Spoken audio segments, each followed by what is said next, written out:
Michael Carrick took over a Manchester United side sitting 7th, 17 points off the top, eliminated from both domestic cups. 5 months later, they finished 3rd and secured Champions League football. Now, this summer, the exact mechanism that made that turnaround possible has left the building. Let that sink in for a second. Because the man who built the platform underneath Carrick's entire system is no longer at the club. By the end of this video, you'll understand exactly what United lost when Casemiro left as a free agent this summer, and why Carrick's answer isn't to replace him like for like, but to rebuild the function he provided using a completely different kind of player.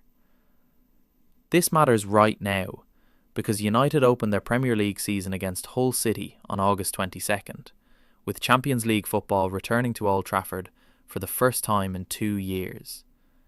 There is no easing in. Here's what actually changed. Casemiro wasn't just a defensive midfielder in Carrick's system. He was the anchor of the double pivot, the player who absorbed pressure and let everyone else play with their head up. Alongside Rasmus Højlund's move to Napoli this summer, United have lost real senior experience up top, as well as at the base of midfield, in one transfer window. And here's the uncomfortable truth. Systems that look elegant on a whiteboard often depend entirely on one specific profile of player to actually function. Remove that profile, and the structure can collapse even if every other piece stays exactly the same. So what's the obvious fix? Sign a direct replacement. Another physical, defense-first six who plays the exact same role. United actually tried that route first, in talks over Atalanta's Ederson, but relying on a single like-for-like signing is fragile. It bets the entire midfield identity on one player settling immediately into a Premier League that has already broken multiple summer signings before him. The alternative, redesign the system entirely around different strengths, risks throwing away the exact structure that took United from crisis to Champions League football in 5 months. Neither option is clean. So what did Carrick actually do? United's actual answer was Andrey Santos, signed from Chelsea for a fee in the region of £48 million. Santos isn't a Casemiro clone. He's more mobile, more comfortable carrying the ball forward himself rather than purely recycling it. That's a deliberate shift. Carrick isn't trying to replace the anchor exactly. He's trying to keep the pivot's core job, receive under pressure, protect the back line, start the build, while adding a layer of ball carrying that Casemiro never offered. That's layer 1 of the rebuild.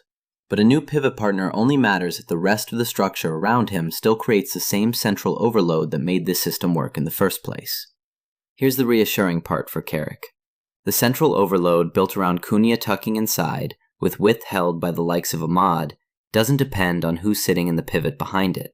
That part of the mechanism survives a summer rebuild untouched. Preseason had already shown early signs of it working. The 5-0 win over Rosenborg, with Xerxes scoring the pick of the goals, showed United still creating central combinations at pace even with a reshaped squad on the pitch. But beating Rosenborg tells you very little. The real test came next, against Atletico Madrid in Stockholm, last season's Champions League semi-finalists, and by far United's toughest opponent of the summer so far. And here's the uncomfortable start to that story. Atletico went ahead inside 5 minutes, a curling cross that caught everyone flat. For a spell, it looked like exactly the kind of result that would confirm the worst fears about this rebuild. Then the response arrived. Bryan Mbeumo scored twice in the second half to turn the game around, and United held on for a 2-1 win. But the detail that matters most for this video wasn't the scoreline. It was who made it happen in midfield. Santos and Mason-Mount were singled out afterwards as the standout partnership on the pitch. The exact pairing this whole rebuild depends on, already looking like it belongs. Here's the single most important thing to understand about what Carrick is actually doing this summer, and it's the part almost nobody is framing correctly. He isn't trying to replace Casemiro. He's betting that the system was always bigger than any one player in it, that structure, not personnel, was the real driver of United's turnaround. The Atletico game is the first real evidence for that bet. Santos didn't just survive a tougher opponent. He and Mount looked like a genuine partnership forming in real time. But one strong 90 minutes against a team still finding their own preseason rhythm isn't proof of anything long-term. It's a promising data point, not a verdict. Remember the warning sign from earlier in this video? United's preseason didn't open with a statement win. It opened with a 1-0 defeat to championship side Wrexham in Helsinki. A patched-together, still integrating squad losing to a well-organized lower division side isn't a disaster in July.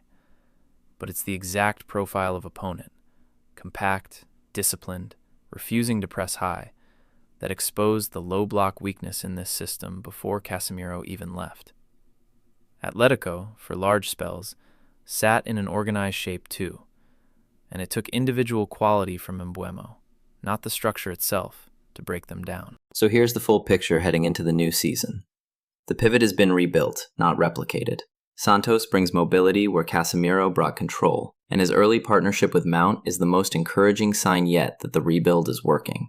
The central overload through Cunha and the front line remains structurally untouched, and the same low-block vulnerability that always sat underneath this system is still there, visible again for stretches against Atletico and still unresolved.